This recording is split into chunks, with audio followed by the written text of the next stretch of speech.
Corea, verano de 1950. Los Estados Unidos llevan a las Naciones Unidas a una guerra contra el comunismo en Asia.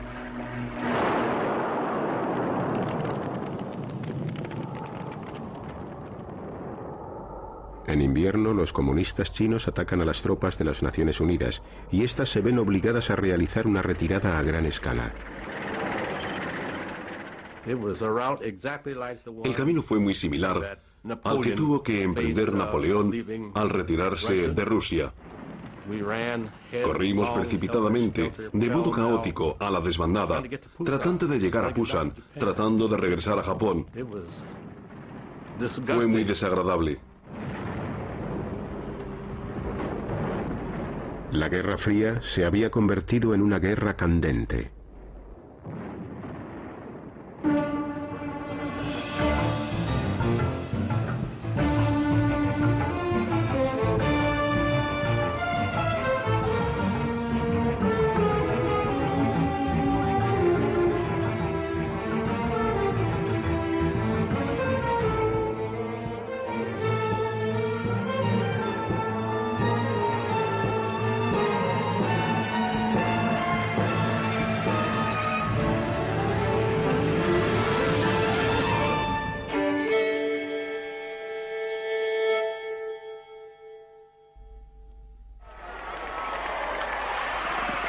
Agosto de 1945. Al final de la Segunda Guerra Mundial, el ejército japonés, que ocupaba Corea desde hacía 35 años, se rindió.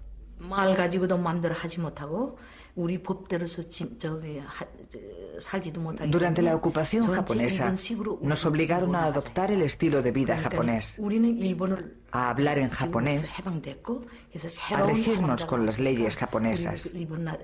Cuando nos liberaron, recibimos a los soldados con los brazos abiertos.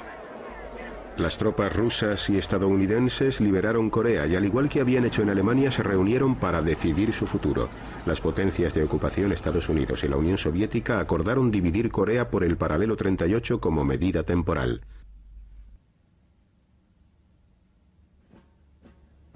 Estados Unidos controlaba la zona sur de la división.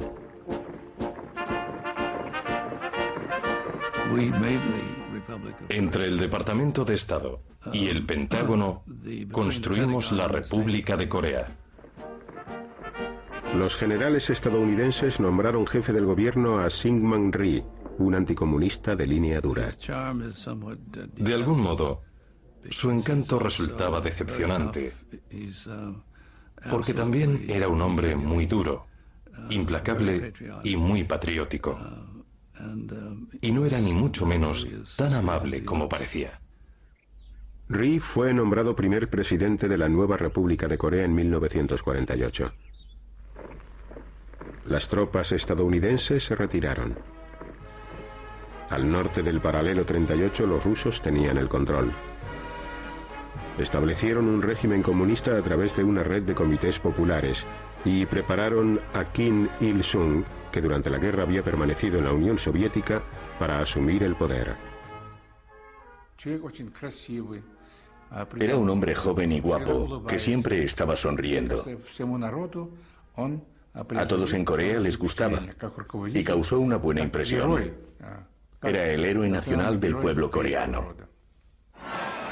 Se proclamó la República Democrática Popular de Corea y Kim Il-sung ocupó la presidencia de la nueva nación.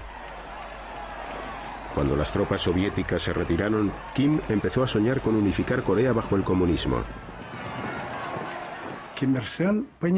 Kim Il-sung comprendía que resolver el problema de la unificación de las dos Coreas era muy difícil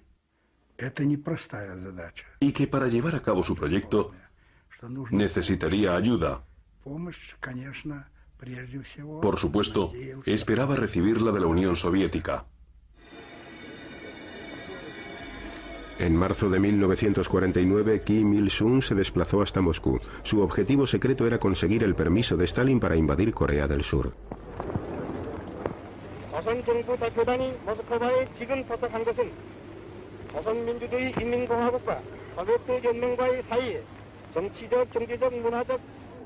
Stalin, preocupado por la crisis de Berlín, rechazó la petición de Kim de iniciar una invasión.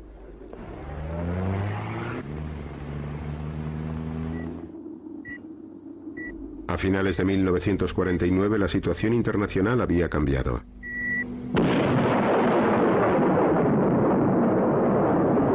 Los soviéticos detonaron su primera bomba atómica.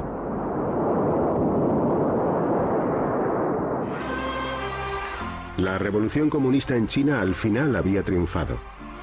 Mao Zedong proclamó la República Popular de China. Mao y Stalin firmaron un tratado de amistad, constituyendo así una alianza comunista mundial y abriendo un segundo frente de la Guerra Fría en Asia. Por aquel entonces, Stalin confiaba en que los Estados Unidos no quisieran reaccionar ante los acontecimientos que tenían lugar en Asia. En 1950 finalmente aprobó la iniciativa de Kim Il-sung de invadir Corea del Sur.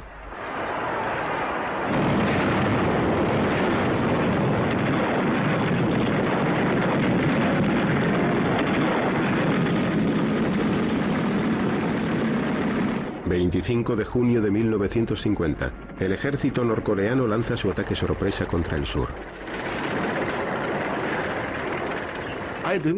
Incluso hoy recuerdo perfectamente el día que estalló la guerra. Era un domingo por la mañana y escuchamos esa especie de estruendo remoto procedente del norte. Equipadas con artillería y tanques rusos y dirigidas por asesores soviéticos, 10 divisiones de combate del ejército de Corea del Norte invadieron el sur. Creíamos que teníamos que luchar por nuestra patria, por nuestro pueblo, por nuestro dirigente Kim Il-sung. Estábamos convencidos de que lo mejor sería liberar el sur y unificar Corea, y luchábamos para conseguirlo. Domingo por la mañana en Corea, sábado por la tarde en Washington. Se están preparando los periódicos del domingo para llevarlos a la imprenta. El domingo por la tarde recibí una llamada del oficial de servicio de la UP. Me comunicó que Corea había sido invadida por los norcoreanos. Por un momento, la noticia me sorprendió tanto que no supe qué decir. No sabía si se estaba riendo de mí o si realmente estaba seguro de lo que decía. Los oficiales de alto rango fueron llamados esa misma noche al Departamento de Estado. Cuando invadieron Corea del Sur, sentimos que era necesario tomar medidas al respecto sin perder un momento. No habíamos planeado exactamente en qué consistirían dichas medidas, ni tampoco hasta dónde teníamos que llegar. No habíamos elaborado un plan de contingencia por si estallaba una guerra entre Corea del Norte y Corea del Sur. Alrededor de medianoche recibí una llamada. Era el presidente Syngman Rhee. Cogí el auricular y dijo: por favor, pida al gobierno de los Estados Unidos que nos envíe rápidamente la ayuda necesaria. El embajador surcoreano se dirigió de inmediato al Departamento de Estado de los Estados Unidos para ver al subsecretario Dean Rusk. Dijo, y cito literalmente: en nuestra opinión, este es un tema que no solo debe preocupar a los Estados Unidos, sino al mundo entero. Y puesto que ese es nuestro criterio, hemos decidido convocar al Consejo de Seguridad para una sesión de urgencia.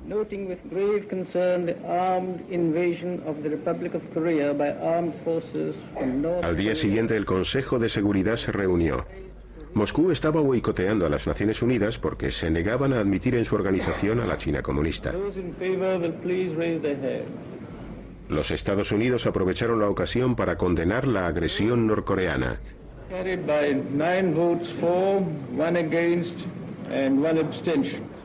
2 días después, el Consejo de Seguridad votó la creación de una fuerza militar de las Naciones Unidas para defender a Corea del Sur.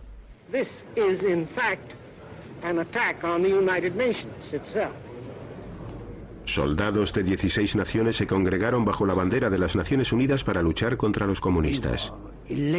Estábamos eufóricos. Nos sentíamos muy bien, muy animados. Además teníamos el presentimiento de que la unificación de Corea podría tener lugar como resultado de esa misma resolución. El presidente Truman se dirigió a la nación. Korea is a small country, thousands of miles away. But what is happening there is important to every American.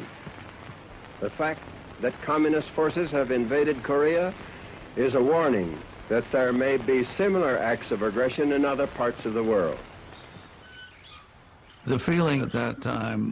En aquellos momentos, parecía que no podrían haber llevado a cabo una operación militar de tal magnitud sin el apoyo del ejército ruso. En otras palabras, nada más comenzar el conflicto, llegamos a la conclusión de que se trataba de un movimiento, de un acontecimiento que estaba ocurriendo dentro del marco de la Guerra Fría.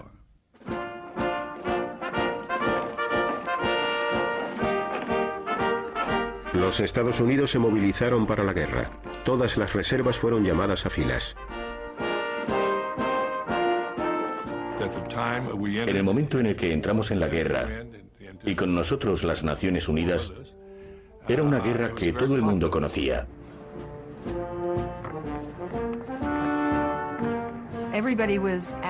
Todos estaban muy nerviosos, organizando los preparativos para emprender el viaje.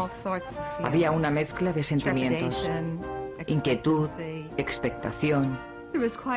Pretendían evitar que los comunistas se apropiaran de cualquier lugar del mundo, por pequeño que fuera.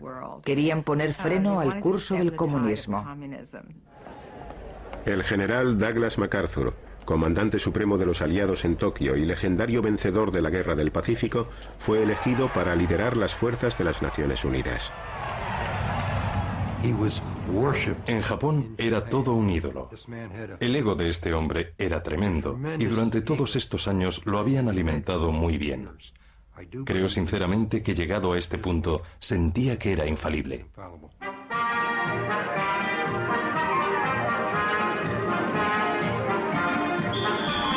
Las tropas que más cerca estaban de Corea eran las fuerzas de ocupación en Japón, pero pocas estaban preparadas para entrar en combate. En la vida que llevábamos teníamos muchos momentos de ocio. Vivíamos a través del catálogo de Sears.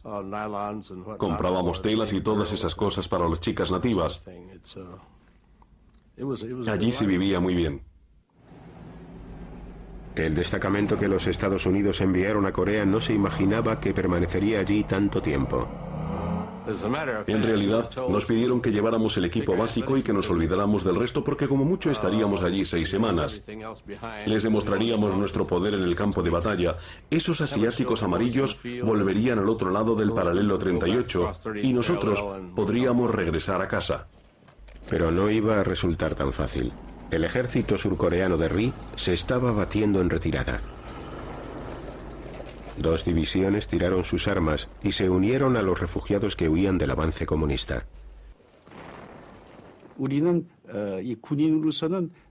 Como soldados nos esforzamos al máximo, pero teníamos toda la situación en contra.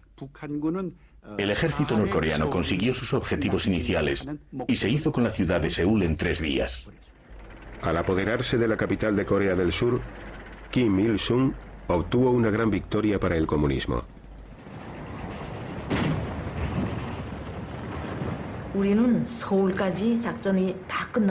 Cuando llegamos a Seúl, el ejército nos dijo que la campaña había finalizado y nos explicaron las reformas políticas que iban a llevar a cabo.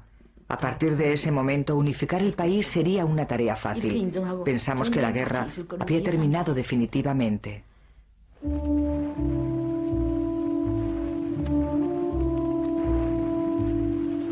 Las tropas norteamericanas no salieron mejor paradas que las de Corea del Sur.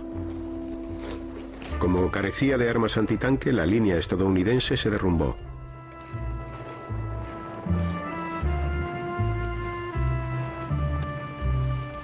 En pocos días, las tropas norteamericanas retrocedieron sumidas en el caos y en la desorganización ante el asalto del pequeño régimen comunista de Corea del Norte. El material con el que contábamos era el que había sobrado de la Segunda Guerra Mundial. No estábamos preparados para nada, y menos para combatir en una guerra. En resumidas cuentas, eso es todo lo que ocurrió. Los aliados de los Estados Unidos de todo el planeta se congregaron tras la bandera de las Naciones Unidas.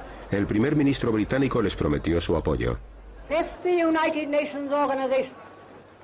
was not to go the way of the old League of Nations.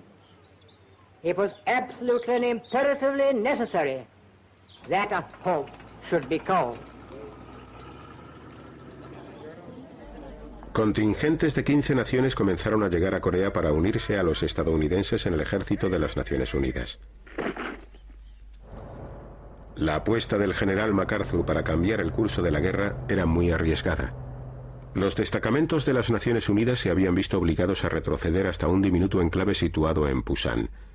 Entonces se llevó a cabo una vasta invasión marítima que llegó unos 250 kilómetros por detrás de las líneas enemigas, cuyo objetivo era cortar el avance norcoreano y obligar a sus tropas a replegarse. Está amaneciendo, es 15 de septiembre de 1950.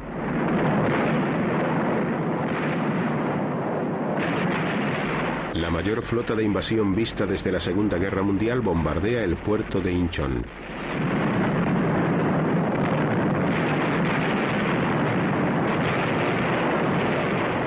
Los marinos estadounidenses y coreanos desembarcan en el lugar en grupos muy numerosos.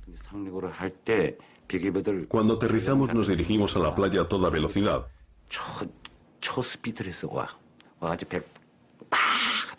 La rampa de la lancha de desembarco se abrió haciendo un ruido espantoso.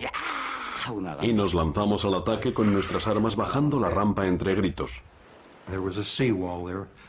Allí había un malecón de rocas escarpadas y teníamos que escalarlo.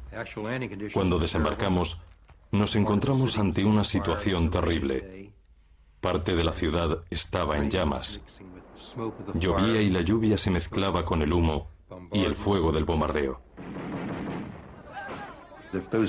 Si estas playas hubieran estado defendidas por tropas japonesas o alemanas similares a las que participaron en la Segunda Guerra Mundial, hubiéramos podido considerarnos afortunados por el mero hecho de llegar a la orilla, y puede que no tan afortunados una vez allí.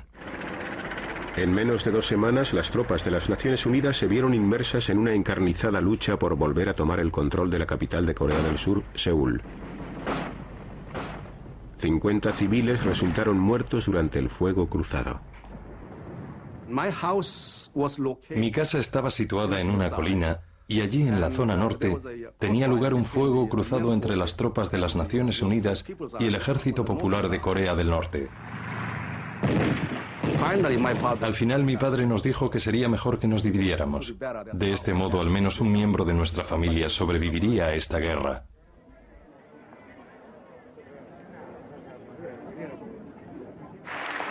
Cuando por fin recuperaron el control de Seúl, MacArthur restableció a Syngman en su puesto en el Parlamento. La asociación de MacArthur con el régimen de Rhee, cada vez más despiadado, causó hondas preocupaciones en Washington. Syngman Rhee era un hombre al que resultaba muy complicado respaldar, y una vez que tuvo nuevamente el poder nos fue extremadamente difícil hacer algo. No dependía de nosotros cambiar el gobierno, y de todos modos no había otra alternativa mínimamente lógica.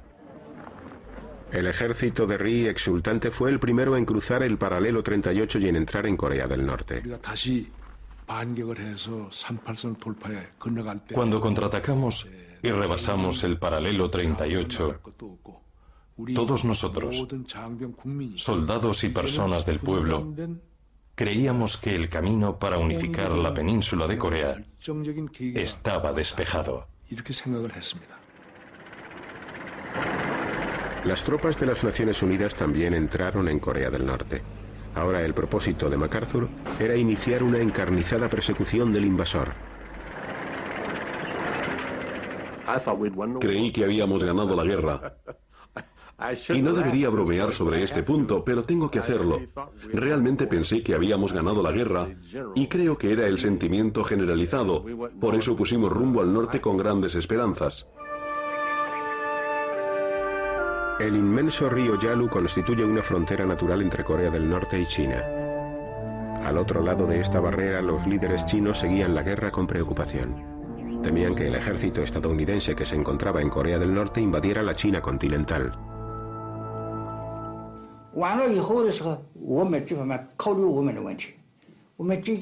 Si derrotaban a Corea del Norte, solo el río Yalu nos separaría de los estadounidenses.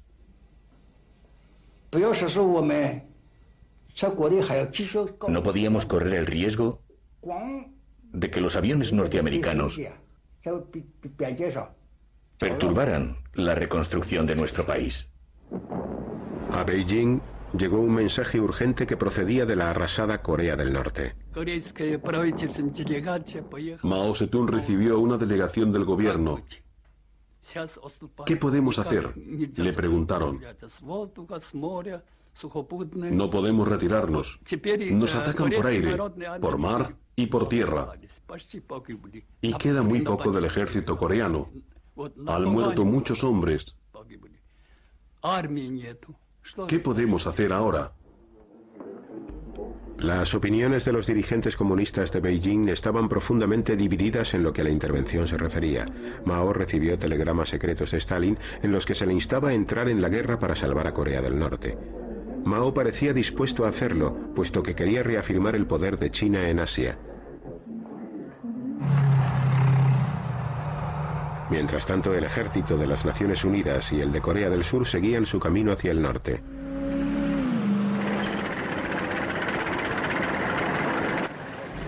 El 19 de octubre cayó Pyongyang.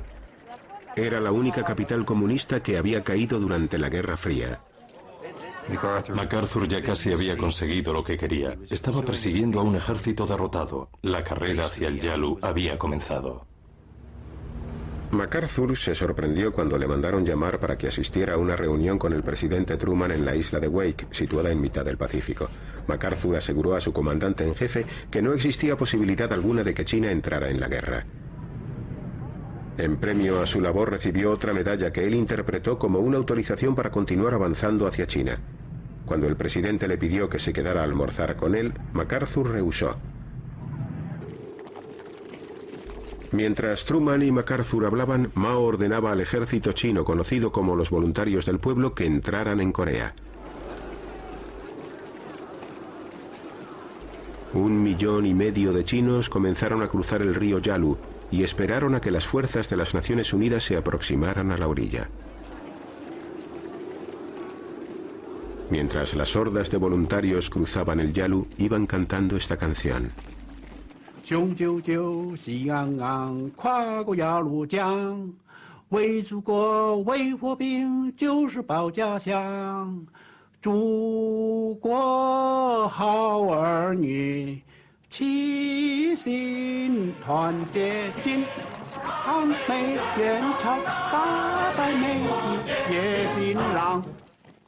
Era algo así. El ejército de las Naciones Unidas, que ignoraba que las tropas chinas se estaban agrupando, hizo un descanso para celebrar el Día de Acción de Gracias, en el que sirvieron pavo asado y salsa de arándanos. MacArthur y sus soldados seguían pensando que para cuando llegaran las Navidades, la guerra ya habría terminado. El Día de Acción de Gracias de 1950 estuvo muy bien. Hacía buen tiempo y se sirvieron los platos típicos de ese día. Teníamos todo lo que hubiéramos tenido en casa. Fue un día muy agradable, pero fue el último buen día que tuvimos. A la mañana siguiente, 300.000 chinos atacaron.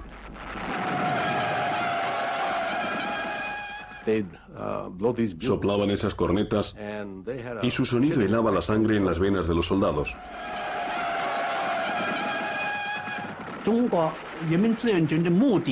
El primer objetivo de los voluntarios al entrar en Corea era defender sus ciudades y su país, su patria. No podíamos permitir que otros cruzasen el río Yalu y nos invadieran. Pero también queríamos ayudar al pueblo coreano. Mao creía que una buena motivación podía derrotar al enemigo por muy superiores que fueran sus armas, como sucedió en la larguísima guerra civil que padeció China. Como nuestra causa era una causa justa, podríamos derrotar al enemigo. Nuestro coraje y la estrategia que desarrollamos durante los años de la lucha por la liberación nos resultarían de gran ayuda para vencer al enemigo.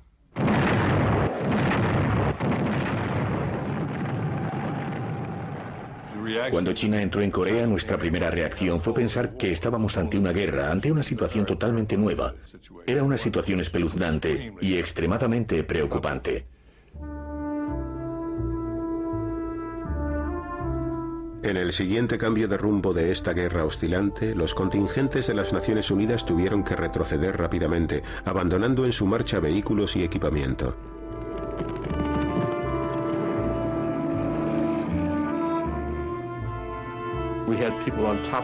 En nuestra huida hacia el sur, los soldados viajaban en el techo de los camiones y también en los estribos. Nunca en mi vida me había sentido tan impotente como formando parte de un ejército que huye. Era increíble. Imagínese por un momento la temperatura de 25 grados bajo cero. Nada funciona como debería. Resulta muy difícil disparar un arma a esas temperaturas, y hay un montón de chinos esperando ahí fuera. No conozco la existencia de otro movimiento de estadounidenses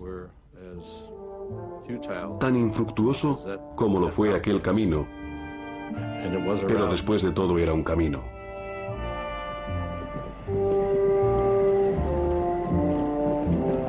Los soldados estadounidenses lo llamaron la fiebre de la deserción. We are fighting in Korea for our own national security and survival. We have committed ourselves to the cause of a just and peaceful world order through the United Nations. We stand by that commitment. Durante una rueda de prensa que tuvo lugar en Washington, varios periodistas interrogaron repetidamente a Truman sobre la posibilidad de utilizar la bomba atómica. Y lo intenté una y otra vez porque sabía que el presidente no podría callarse una cosa así. La gente incluso comenzó a pensar que quizás fuéramos a utilizar la bomba atómica. Los boletines sobre las conferencias de prensa del presidente daban la vuelta al mundo inmediatamente, y esta noticia hizo cundir la alarma. El primer ministro británico Clement Attlee estaba tan asustado que se desplazó inmediatamente a Washington para participar en una reunión para solucionar la crisis. My aim in these talks is to align our policies in the new and troubled situation in the world and to find the means of upholding what we both know to be right. Al día siguiente, Truman aseguró a Attlee que no tenía previsto utilizar armas atómicas. Creo que los estadounidenses comprendían que esa medida tendría represalias. Si la usaban, nosotros también la usaríamos. Teníamos un acuerdo con China. Por eso, no utilizaron la bomba atómica. Ese invierno, el sufrimiento llegó a los hogares de muchas familias estadounidenses, precedido de unos golpes en la puerta. El 29 de diciembre sonó el timbre. Era viernes y acababa de lavarme la cabeza. Abrí la puerta y allí estaba ese chico que venía a entregarme un telegrama. Después se dio la vuelta y se marchó. En ese momento supe que el telegrama me iba a decir si estaba muerto o vivo. Cuando lo abrí, lo primero que hice fue darle gracias a Dios de que hubiera desaparecido en combate. No nos comunicaron que había sido hecho prisionero de guerra hasta un año después, incluso aunque sabíamos que estaba en un campo. De un día a otro día nunca supe cómo estaba. De carta a carta nunca supe si estaba vivo. Por eso siempre conservé la esperanza de que regresara a casa, pero nunca pude decir que lo haría.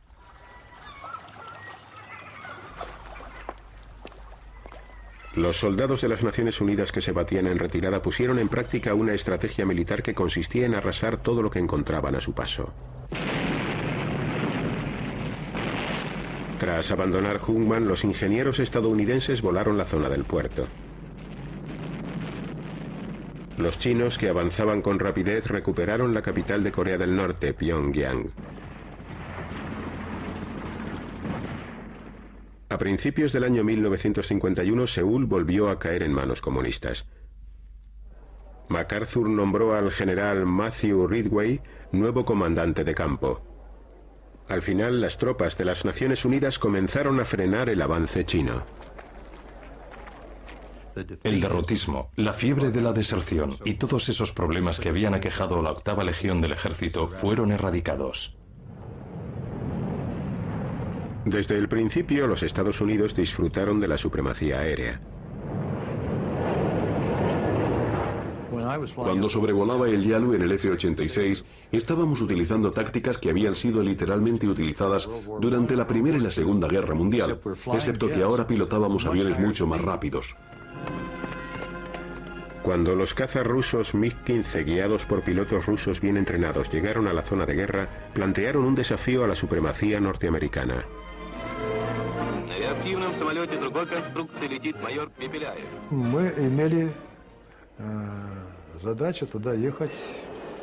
Nuestra misión allí consistía en formar a los pilotos, pero al final terminamos tomando parte en la guerra de Corea.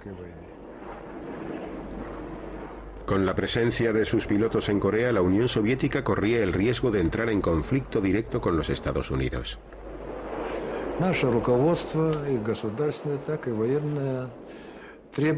Nuestro gobierno y también los militares exigieron estricta confidencialidad.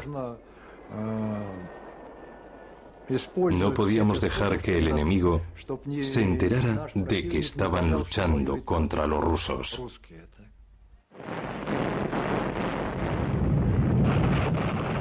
Cuando los Estados Unidos desplegaron el Sabre F-86, fueron recuperando lentamente el dominio de los cielos.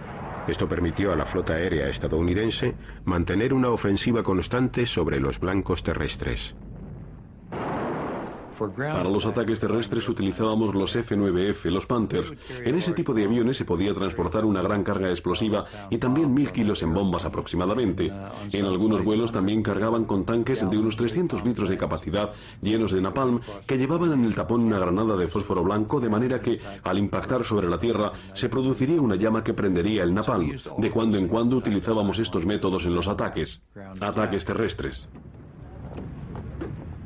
Entonces MacArthur ordenó bombardear las ciudades chinas y continuar con la guerra sobre ese territorio. Esto fue demasiado para Truman. I believe that we must try to limit the war to Korea for these vital reasons: to make sure that the precious lives of our fighting men are not wasted, to see that the security of our country and the free world is not needlessly jeopardized, and to prevent a third world war. A number of events have made it evident that General MacArthur did not agree with that policy. I have therefore considered it essential to relieve General MacArthur so that there would be no doubt or confusion as to the real purpose and aim of our policy.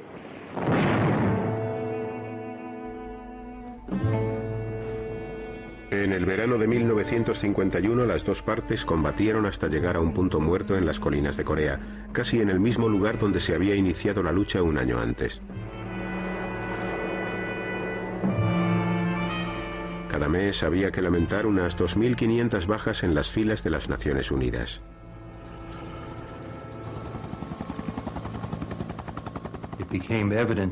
Pronto resultó evidente que no estábamos luchando en esta guerra para ganarla, sino para negociar de algún modo una especie de paz. Las conversaciones para llegar a un armisticio comenzaron en julio de 1951, pero resultaron infructuosas. Ambas partes consideraron que la posición de la otra era intolerable.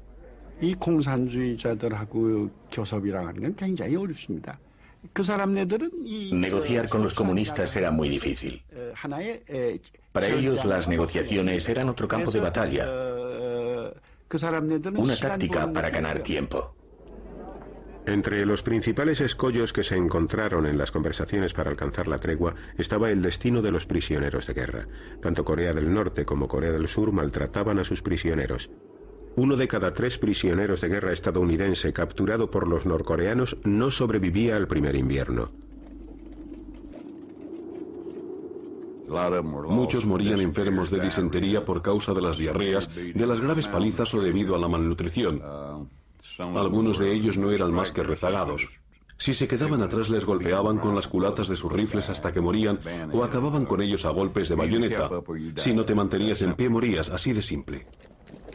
Preocupados por el número de muertos, los chinos asumieron el control de los prisioneros y organizaron charlas diarias para adoctrinarles.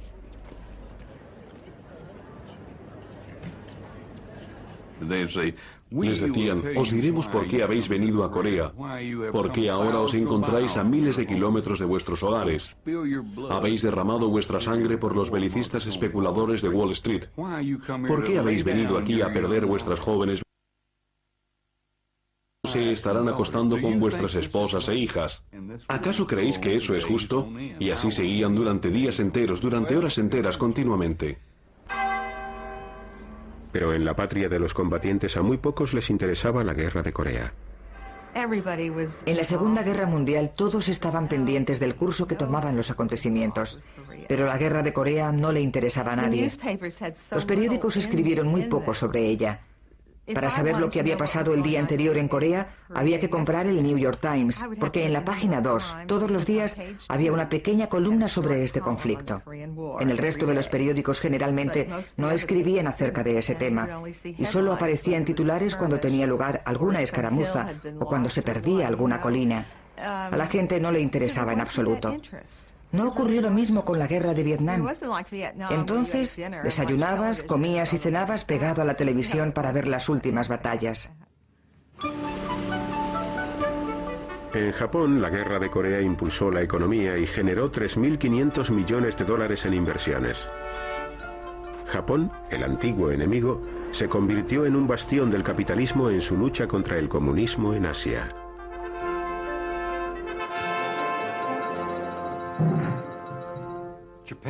Japón se convirtió en el centro de operaciones para la guerra de Corea. Los arsenales y astilleros navales se utilizaron para reparar y reconstruir los barcos. La industria electrónica japonesa, que posiblemente ahora sea la más avanzada del mundo, tuvo sus verdaderos comienzos en la guerra de Corea. En Corea del Sur, las Naciones Unidas tomaron a 130.000 prisioneros comunistas. A todos les preguntaron si deseaban regresar a su país de origen o permanecer en el mundo no comunista. Los comunistas montaron en cólera cuando casi la mitad de los prisioneros de guerra decidió no regresar a sus hogares comunistas. Violentas protestas sacudieron los campos. Cuando se reanudaron las conversaciones para el armisticio en Panmunjom, las negociaciones sobre la suerte que correrían los prisioneros retrasaron el final de la reunión meses y meses. Cuando las negociaciones para alcanzar una tregua se estancaron, volvieron a producirse incesantes bombardeos. Los bombarderos estadounidenses lanzaron casi tantos explosivos sobre Corea del Norte como sobre Alemania durante la Segunda Guerra Mundial.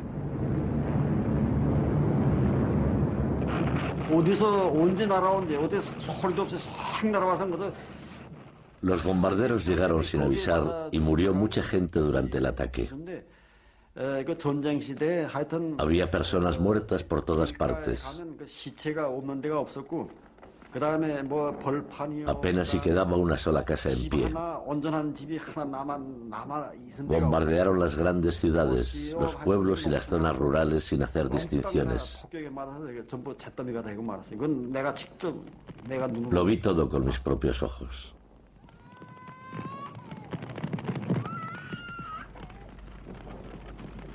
Se estima que en el norte la cifra de civiles muertos superó los 2 millones. Fue horroroso. Se decía que el 96% de Stalingrado fue destruido durante la Segunda Guerra Mundial. Pero Pyongyang estaba totalmente destruida. Todo había quedado reducido a cenizas. No había ni una sola casa en pie.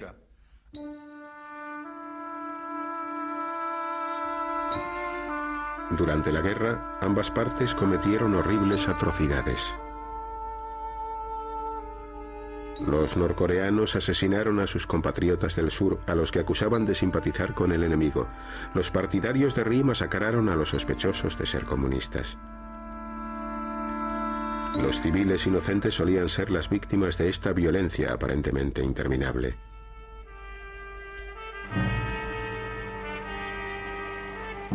En Panmunjom, las conversaciones continuaban. En 2 años hubo cientos de reuniones.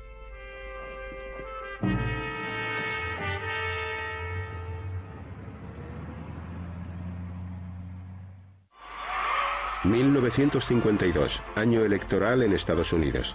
Después de 2 años en guerra, Truman decidió no seguir al frente de los demócratas. Los republicanos escogieron a Dwight Eisenhower. Su eslogan: "Iré a Corea". A muchos de nosotros, el presidente Truman nos había desilusionado. De algún modo yo le culpaba por la guerra. Por eso, cuando llegaron las elecciones del año 52, estaba impaciente por votar a Eisenhower. Me parecía el hombre más apropiado para el cargo porque era militar y había prometido hacer todo lo posible por acabar con esta guerra. Eisenhower derrotó a los demócratas. Obtuvo una victoria aplastante.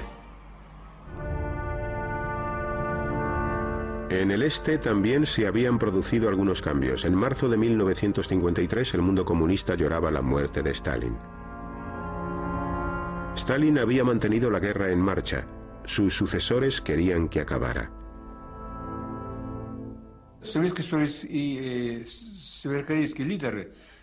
Los líderes soviéticos y norcoreanos llegaron a creer que era imposible ganar esta guerra, porque en la zona de Corea del Sur estaba el mundo entero, y en la zona de Corea del Norte, la Unión Soviética y China. Por lo tanto, un armisticio era inevitable. Por fin, el 27 de julio de 1953 se acordó un alto el fuego. Chinos, norcoreanos y estadounidenses dieron su apoyo a este acuerdo. El presidente de Corea del Sur, Syngman Rhee, se opuso a la tregua y se negó a firmar. Entonces comenzó el duro trabajo de intercambiar prisioneros de guerra. 75.000 prisioneros comunistas fueron entregados y 12.000 prisioneros de las Naciones Unidas puestos en libertad.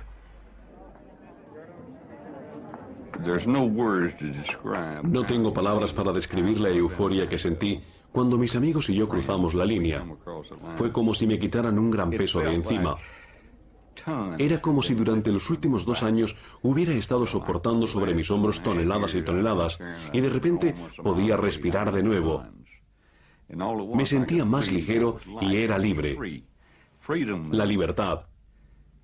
La libertad es algo indescriptible. Bernie Gehling también regresó a casa. Florence estaba allí para recibirle. Nos conocimos 6 meses antes de casarnos y tan solo habíamos vivido 6 días como marido y mujer. El joven de pelo rubio y ondulado que se marchó regresó con el pelo negro y liso y además mucho más delgado. Estaba demacrado y su rostro no era el mismo que cuando se marchó. Era el hombre al que llevaba esperando 33 meses. Y cuando llegó a casa, me di cuenta de que casi no le conocía. Pero no me llevó mucho tiempo.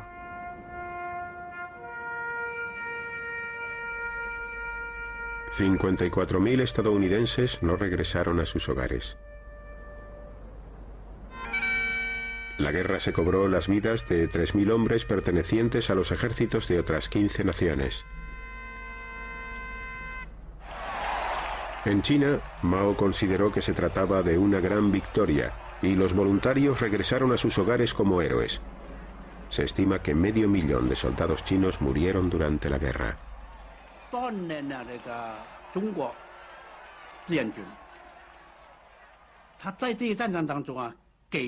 Los voluntarios demostraron al resto del mundo que China ya no era la misma que antes.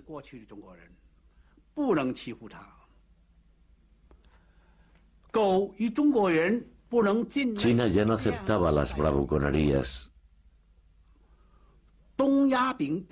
Había dejado de ser el país pobre de Asia. En el norte y en el sur, 3 millones de coreanos resultaron muertos, heridos o simplemente desaparecieron. Otros 5 millones se quedaron sin hogar.